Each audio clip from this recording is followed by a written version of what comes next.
Welcome to the thrilling world of Security Squawk, where we explore cybersecurity. Guiding you through online threats, we'll aid you in understanding safety protocols and trends. Meet our gurus, Bryan from Exact IT, Reginald from Arc Solvers, and Randy from Tech Rescue. Together, we'll delve into current events and hot cybersecurity topics, helping you comprehend their impact. Stay informed, stay secure. Security Squawk, the business of cybersecurity. Buckle up, let's dive in. Welcome to Security Squawk, the business of cybersecurity. I'm Bryan Hornung, joined as always by Randy, Bryan, and Reginald Andre. What's up, gentlemen? How are we doing today? Hey, doing well. I had a great FIFA weekend here in Miami, so that was cool. Y'all have games in Miami? Yep. Awesome.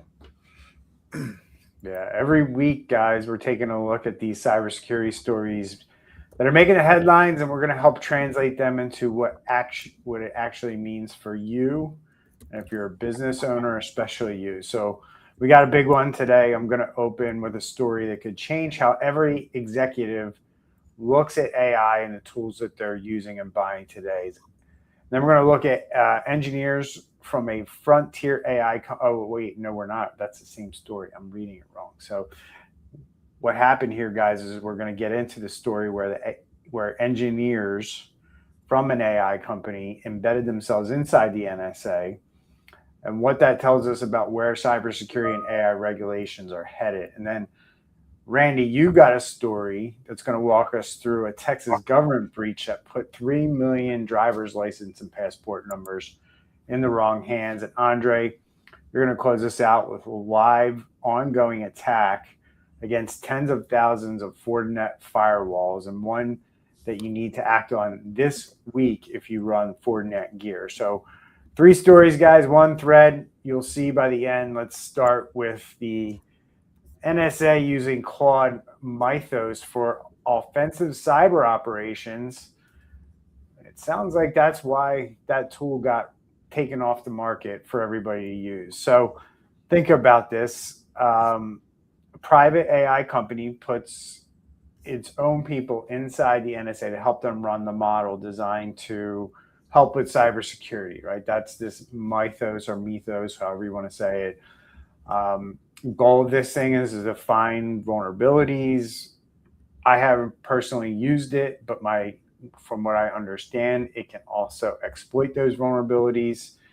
And it seems like this thing can do a whole heck of a lot. And it sounds like some of the people in charge, especially of our government, want to make sure that the proper guardrails are in place before this thing goes out in the wild.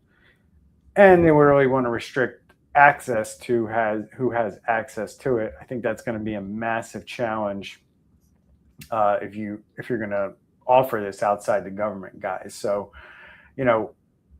for I guess going on 30 years now, we've thought about cybersecurity companies as, the people who sell you the locks. And I think if you're talking about the food chain of security and cybersecurity, NSA ranks up there pretty highly, right? And I think a lot of people would think that of any wing of our government, our federal government, the NSA has things probably locked down pretty good.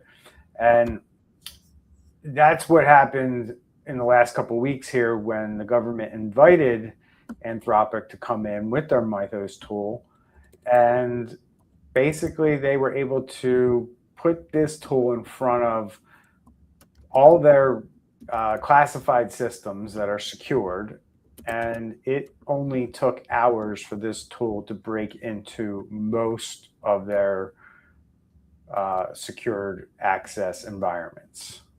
So how's that make you feel, Randy? It's a little disconcerting to say the least, but not surprising. And I will tell you what it makes me feel. Honestly, hearing all of it before, I'm like, man, what a great salesperson that CEO is over at Anthropic, saying that we've got a product so great we can't release it out into the world because it finds where everything is broken and gets right in. Well, now being from a government agency, this is no longer just good salesmanship on behalf of the CEO. they've cranked out a product that's going way beyond what the world's ready to handle right now. And being able to crack the NSA stuff in a few hours, I mean, that says something, you know, that's a big deal. So anyway, that's what it makes me think. Yeah, and this was a Senate Intelligence Committee hearing. This is kind of where they're saying the leak came from. So this is not just some small little rumor or something like that. So I actually will have to say, last week I was talking about why the government needs to like speed things up, but now knowing in hindsight what they said, I now agree with the government doing this, because obviously, you know, this would be for national interest. It's very interesting because we don't really. There's a lot. I mean, if you read all the stories, there's, you know, just obviously going down the path of a conspiracy theory path in some of these things, where there's people claiming that because our government doesn't necessarily like this AI company for certain reasons, Right. they've outlawed them to be used in the federal government. However, the NSA, I'm getting feedback from somebody, and the NSA went and got a special exception to use this tool anyway. And then they were able to implement it inside of their environment. And, you know, basically they were the ones who came out and said, you know, it's too dangerous. So last week, guys, we talked about how it was reported that Amazon, you know, kind of ran to the White House or ran to the federal government and said, hey, we got to take this down for this, that reason. And now we have a second entity, a second story who's like, hey, we were using it too, and this is the fallout from that. So it's crazy, you know, first off, when you hear the maker of a tool telling us it's too dangerous to share, yeah, it's great marketing. It's also scary because where is this going in the future for you guys? Do you guys see concern with this? I guess that's my question. And what the concern I'm asking you about is, these tools are out here, we're buying them, we're implementing them in our businesses. And at what point can they go back and say, you can't use it, right? You got to turn it off, right? I mean, and we're talking about these powerful models, right? But what if the next version of ChatGPT, Anthropic, or whatever comes out, and then everybody starts using it, and then something like this happens maybe 6 months down the road because somebody figures out how to use the tool in a way that maybe it wasn't initially designed for, but it took them, you know, a few months to figure out, hey, if I do this, do that, I can now use this tool in this way, which now somebody in, say, the government doesn't like, you know, and then they shut it down on businesses. Where does that fall for you guys? Well, so I mentioned it a little bit last week because we talked a little bit just about the initial pullback of Mythos and Fable, which is their street version of it. And for me, what I would say for every business, if you're doing vibe coding and you're using AI for automation, blah, blah, blah, the word you need to remember is deterministic.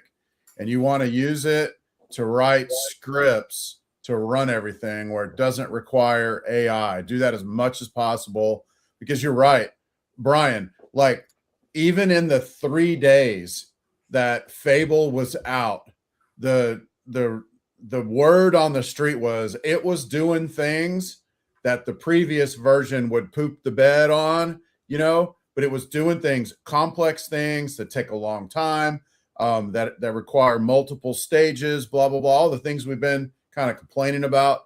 Mm-hmm. Just in 3 days, people were figuring that out, and then they pulled it back.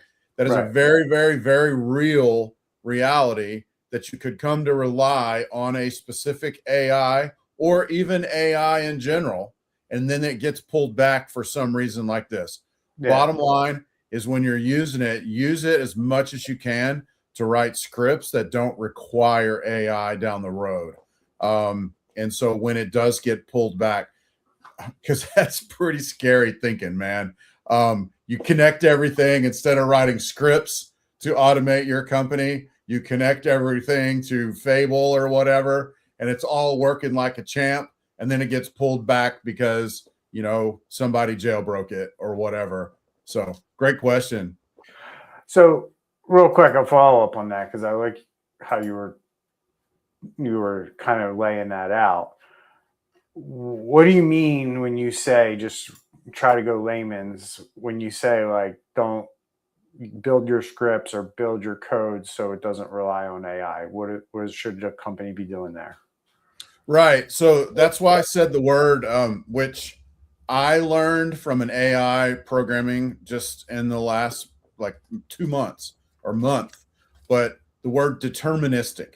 If you tell the AI when you're working up your automation, solving your problems, tell it to be deterministic as much as possible. For example, I was using it to help triage our tickets, and I had told it be deterministic as possible. So what it did, instead of having an API call to AI to triage a ticket, it wrote this gigantic database of like pre-written responses that doesn't require any AI at all. It's just all scripting. And a ticket comes in, and it's like a small language model almost, and it just goes back and forth in this little database and puts out a triage that sounds like it was written by a person, but it's not, and it doesn't use AI. So that's the thing I'm saying. If you tell it, layman's terms would be have it do as much as it can via script instead of via AI. So use the AI to write the program, and then rely on the AI as little as possible. And also, that's really the most efficient way to do it as well, because AI takes tokens, which are money, power, water, whatever you want to think of them as. AI takes all of that. So if you can write the program to do it instead of having AI to have to do it, you're going to use less tokens. You're going to be more efficient, save that money, save that water, save power, whatever it is. Andre, any thoughts there? You good? Yeah, no, I have two. So the first one is I'm hoping Anthropic comes back to them and says, well, we have a solution to help you, in the sense of like, this is what we can sell you against other AIs. And then the second thought I was going to make is like, if a small business owner listening to this podcast right now, what do they do? Because even if we put EDR, we put zero trust, like, with these type of tools out there, outside of air gapping and putting your data not on the internet, how else are you going to be able to protect your business from these type of things? Because I don't really see a way. And I know air gapping and putting your data offline is not a viable solution in today's world, but like, how does a business owner protect their data from these AI models just bypassing every single security solution that we've put for them? Yeah, I mean, it goes back to risk, right? If we think about risk at the end of the day, we've always tried to manage that, especially on the cyber and compliance side of the business, right? And this introduces just a different kind of risk. You're thinking about it, Andre, from the standpoint of like, what can this tool do? And if the tool is used against my business or used nefariously within my business, how do we handle that? What do we do about it? What are the controls? Things like that. We've never really been since technology's kind of been adopted in business and used the way it is today. So we're going on about 30 years of that now. We've never been told by the government that we can't use something that's been put out, right? It'd be like if Windows was put out and the government's like, well, you can't use Windows. It's too good. You can't use Microsoft Word. It's too good, right? And the stuff I'm saying sounds preposterous, but that's what we're embarking on. Mm-hmm. A world that we've never been in before with technology, because we've always kind of been allowed to use whatever's thrown out there, even on the dark web, right? And now you're starting to see that system of control that's put in place, and we rarely hear people crying about freedom of the internet anymore, like we used to, and that's because what you're seeing playing out, I guess, the people who are helping push the AI, they are seeing the threats and they want to be able to control that, and they don't want the people to get access to the level of computing power that these tools can release for some reason. I got a real problem with that because I've grown up with this free and clear internet for everybody, and everybody should have access to it. And like, right now, if I shove away this AI conversation, if I want to access something on the internet, I probably can, right? Even if it's blocked by something, I probably have ways to get, like, they are cutting this off at a level that's very interesting now, that's never happened before, right? And even when you see social media sites being rolled out, different features rolled out, nobody's ever been really told, like, hey, you can't roll out that feature, you got to take that down. So now there's been public backlash to things where companies have decided this was a bad idea, we're going to phase it out, we're not going to put much emphasis on it anymore. But I've never seen it where the companies can shut off a complete model and cut off access to something like this. And if we don't push back on these types of things, it's only going to get worse down the road.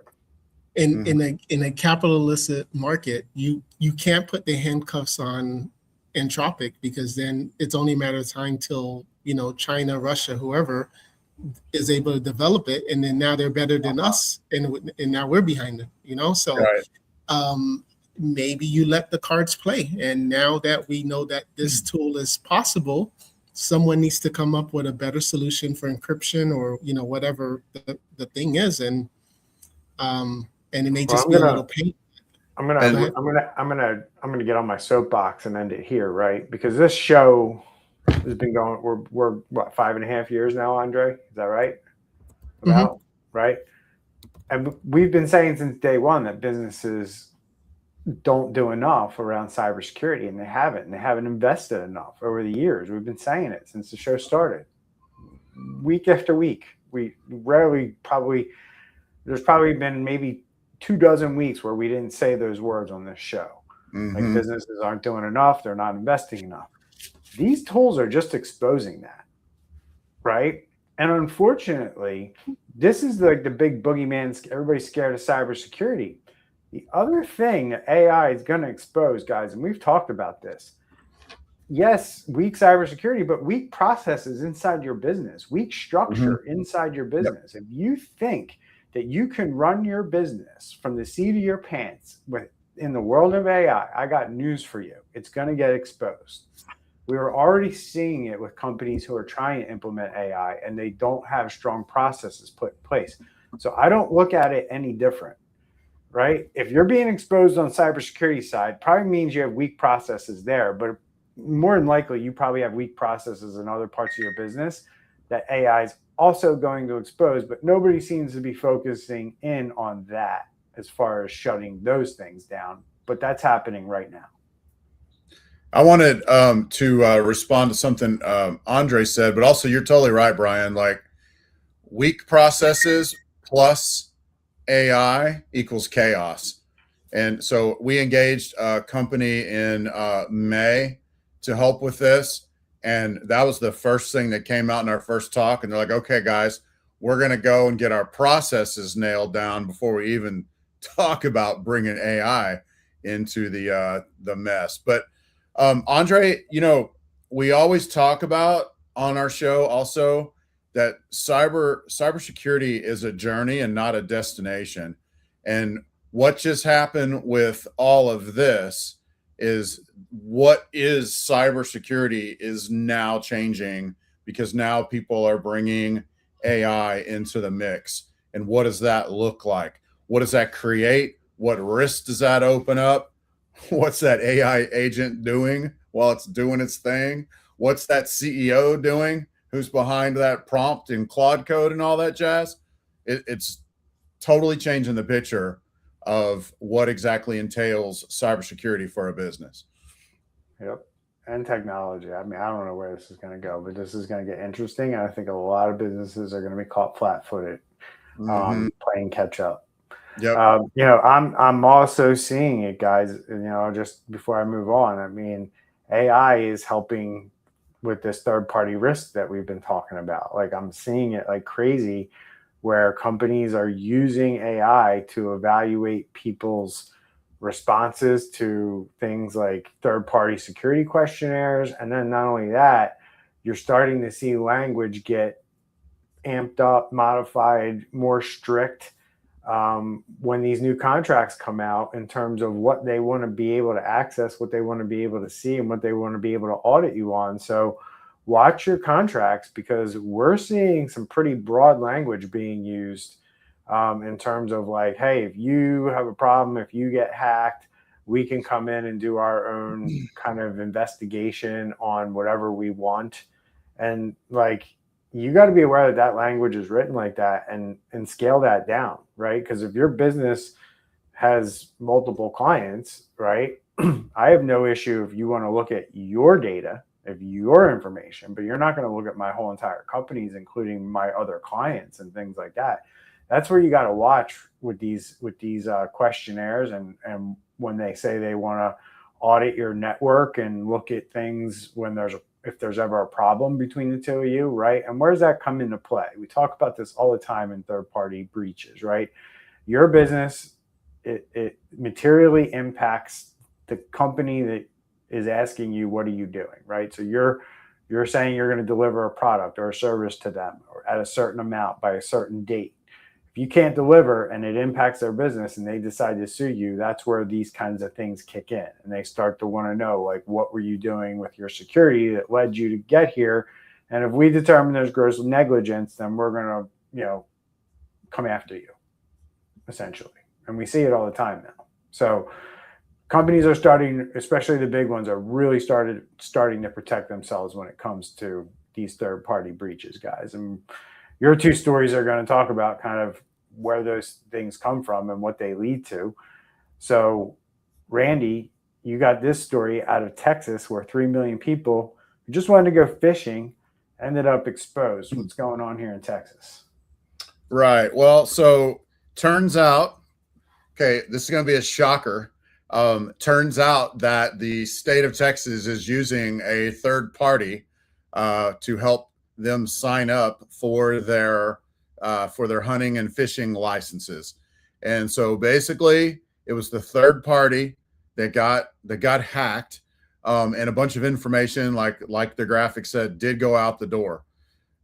This appears, we don't know 100% yet, this is really fresh, this appears to be potentially the same thing that happened. I believe it was in Virginia very, very recently as well. That third party, which was hacked, which does provide licenses for states, people that hunt and fish in states, that vendor has been identified. But so far, this vendor has not been identified. And what we're looking at driver's license information, passport numbers, email addresses, phone numbers, residential addresses. So the state is officially saying that, they always say things. I'm not talking about the state in general, but when things like this happen, it's like they say things to kind of get you to look the other way. So they said in this, it doesn't look like any customers under the age of 18 were involved. Like, oh, okay, so it's not so bad. Like, why did they throw that in there? And then the other thing that they said was no specific group was targeted. So their official statement is no one under 18 and no specific group was targeted. Like that literally doesn't affect anything or how I feel or think about this particular breach. To me, those are just like red herrings to, let's throw them over here and we'll go look over there and go, okay, good. It didn't affect this group or didn't affect, no one was targeted or whatever. The other thing that really disturbs me, so I'm a resident of the state of Texas. I also hunt and fish and have a license to do so. And every ding dang time I have to do my renewal, I have to put in my social security number. And they're officially saying that those were not breached, but that's literally required for me to renew. I think there might be some ways around it, but y'all know what I'm talking about when I say ever since I first started getting a license almost, I'm like, why in the crap do they need that? Why aren't they giving me like a special ID or something like that? Or even give me like a driver's license or something like that, which they may have added that in the last few years. I'm not sure. In Jersey, we have a conservation ID number, but I don't know what that is. And you like exactly. when you go to that website, you can put that in or your social security number. I mean, what do you think I'm going to enter your social to recover your conservation ID? Right. There you go. Anyway, short story long. This affected about 3 million people, and we don't know, like I said, who the third party is. The details are a little bit sparse on this. They're offering 1 year of credit monitoring. I would go back to the soapbox that I normally get on is you really need to freeze your credit.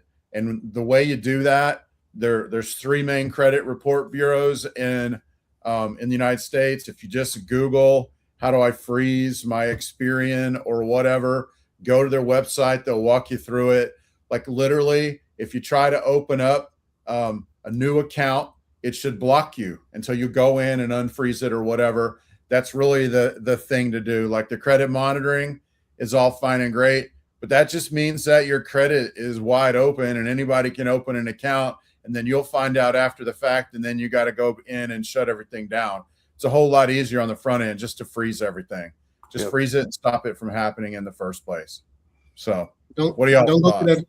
Don't go to that phishing email or the Google. Don't Google phishing and then put in your social and give it to the bad guy. But one thing I did ask chat while you were talking, Randy, was how many years do they think this database of 3 million customers was, how many years was it? And they're estimating based on it being a smaller group of your 30 million people in Texas, they're estimating anywhere from 10 to 15 years of license records. Right. So this is a lot of zombie information. You remember, Randy, when you came, over to Florida and you wanted to fish and you did your fishing license, and but it's like these could have just been one and done people too, right? So like, why hold all this information? And we say it every time in this podcast when we hear it. It's like, do you really need someone's information after a certain amount of years?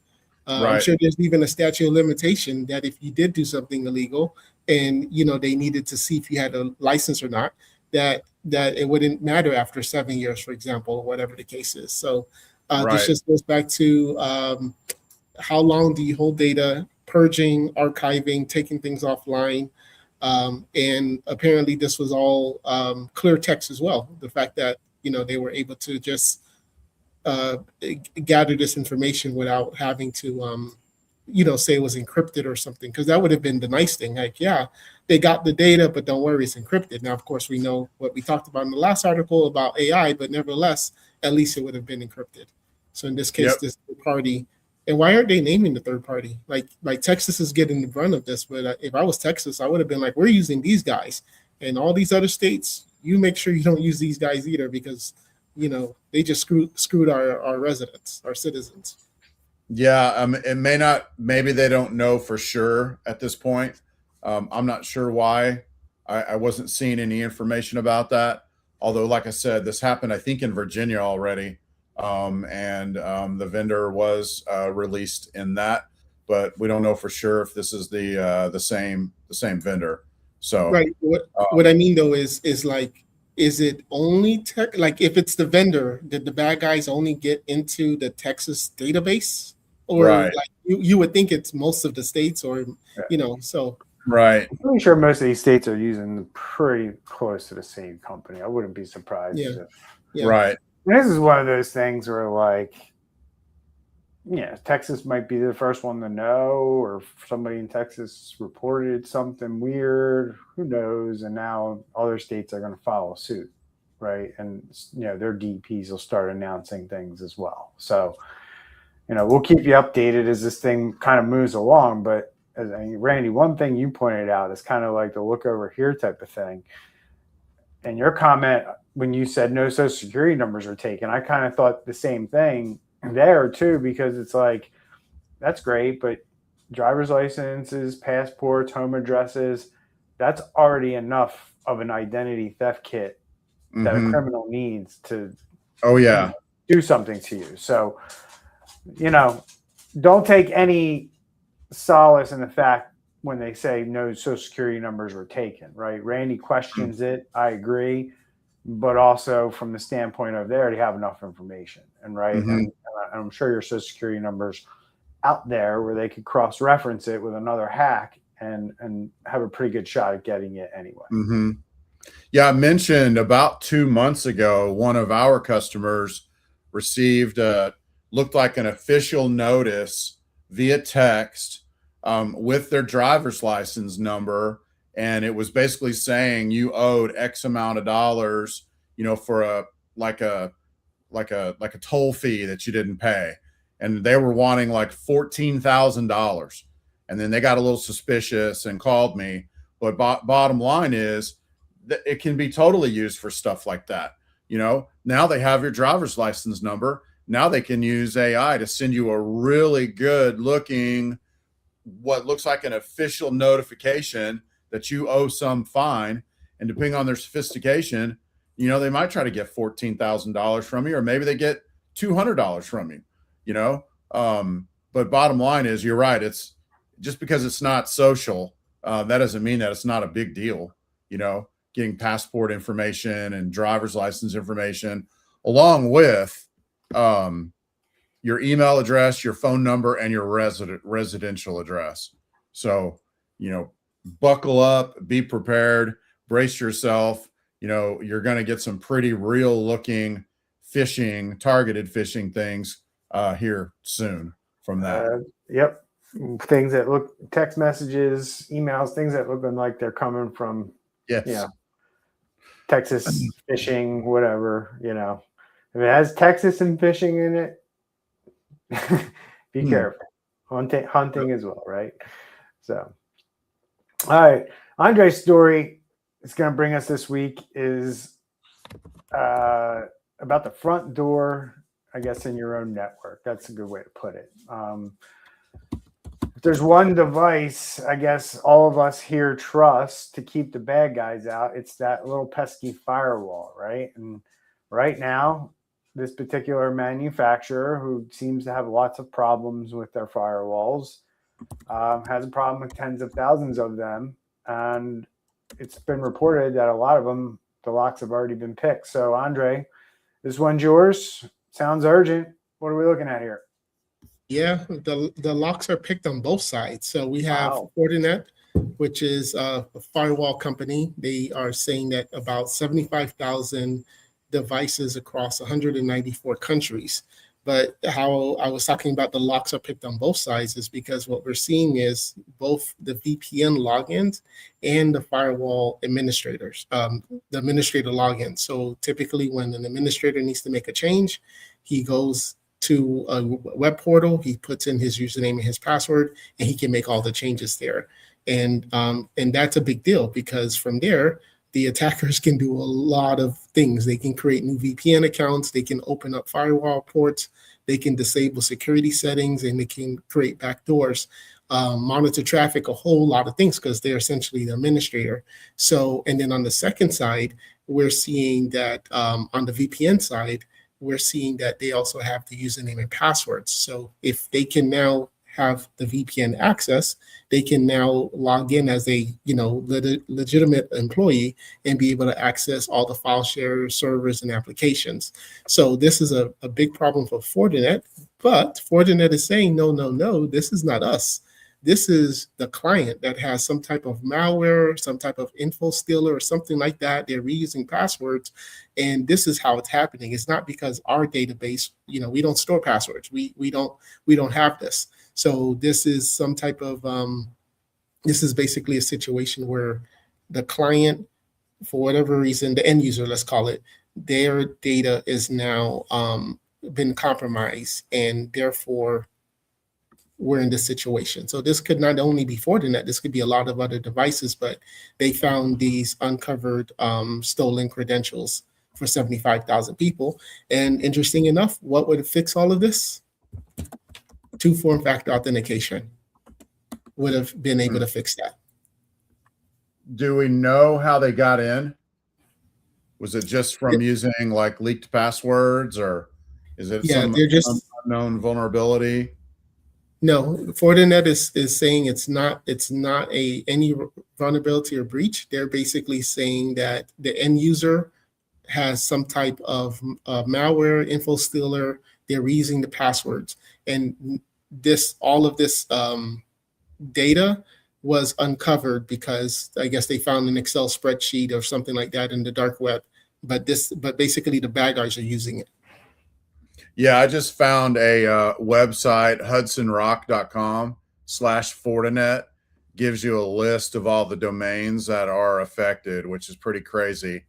Right there, top of the list, there's a Spotify right when you go in. That's crazy. Samsung, Sony, Oracle, Alibaba, Huawei, Indian government, Lenovo, FedEx, ADP. There's a lot of consequential domains that are listed in this this breach, and hopefully those people all get the word and get out there and get that fixed. So one of the things that I find interesting with these criminals, and it illustrates just how organized these groups typically are, at least when they attack and decide who to attack. And we talk about that a lot on the show, right? Why do they attack? They're never too small to be attacked, right? So these guys just aren't going around grabbing passwords, and they literally built a shopping catalog, ranked everyone by how much ransom they could squeeze out based on the company's revenue, right? So they already did the research to figure out what the company's revenue was, and then they're just going down the list, right? So that's ransomware target selection, preloaded in a system for these guys to probably start using with AI, right? So nobody is on this list is gonna, it doesn't matter how big you are, right? Yeah, they're going to start with the bigger companies and ask for the bigger amounts, but they'll eventually get to the little companies too and ask for 100,000, 80,000, 60,000, whatever, right? So everybody who's on this list needs to do the things that Andre pointed out, which is rotate your credentials, make sure you have multi-factor turned on these devices and on these logins, and get them management page, the page to log into this stuff, off the open internet. Put it behind something, VPN, SASE, multi-factor, obviously, but do it this week because you're already on the list and they're already exploiting this. This will be definitely, if we do like the top 10, cyber hacks of 2026, this is definitely going to be in it, because the residual on this, right? Like we're going to start talking about articles in a few weeks and months of companies that got hacked, and it's all going to point back to this. Yep. Good point. I mean, we've seen it plenty of times on this show throughout the years, right? Where these hacks happen, and then we kind of know like this one's going to be one that's out there that people aren't going to pay attention to, or just the nature of how you see it technology rolled out, right? And Fortinet, for whatever reason, just like SonicWall, tends to be one of those devices that small businesses buy from an IT person, but it's like they have them set it up, and then as long as it's working and the internet's working, nobody has anybody managing it, making sure it's updated, all those types of things. So it's all those businesses out there who don't realize they're on this list, that don't realize they're going to be targeted, that don't have this device managed by somebody.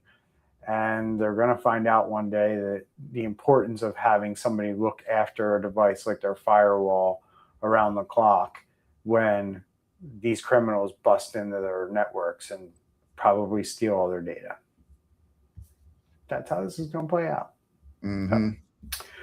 All right, guys, good discussion today. Let's talk about what we discussed today, because at the top we talked about these AI cyber tools, especially the most powerful ones on Earth, being locked up inside governments and frontier labs, not allowing the public to access them as we thought they would. So it's interesting where this will go, who will actually be in charge of AI's risk, because it's a new frontier for businesses, because usually you've been left to your own devices and left for you to figure out how to protect yourselves from the threats that are out there today. But now with AI, the government's decided that this threat's too much and we need to step in.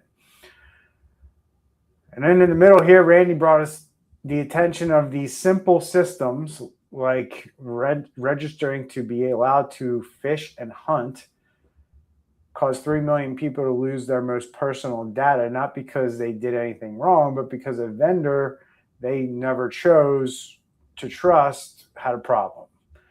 And Andre, the very devices we count on to protect us got their keys stolen and sorted by how much we're worth, right? And these criminals are going to target these companies based on their revenue size. So what that tells us is security is becoming the excuse to who controls and holds power. It's very interesting. Down at your level, security is still about getting the basics done. And because you can't do the basics, the government feels like now they have to control your AI. That's pretty crazy to me. Understand we live in a world where the tools are getting more powerful, more political, and your job hasn't changed. Your control over vendors, your control over credentials, your control over these devices, and never assuming someone else is taking care of it for you is what's at question here. So we're in a world where the most powerful security tools are being locked up, but your basics are not. Right? And that's the thing that drives me crazy, guys, as we wrap up here. It's like all we have to do is the basic stuff and nobody's going to be shutting down these AI tools on us. But we can't do that. So now we got to have somebody put training wheels on our businesses while we figure out this technology, which I don't like. So that's our show. If you found the show useful, head over to our website, which I think is currently being looked at right now, but it'll be back up soon. Check out our website over at securitysquawk.com and subscribe wherever you listen or watch this. Follow us and do us a favor. If you're listening to us on a podcast or over on YouTube, leave us a review because it genuinely helps more business owners find this content. Huge thanks to my co-hosts, Randy, Bryan, and Reginald Andre, for breaking down these stories with me every week. We'll see everyone next week on Security Squawk. I think same time, same place, right, guys? It's the business of cybersecurity. Stay safe out there. Bye, everybody.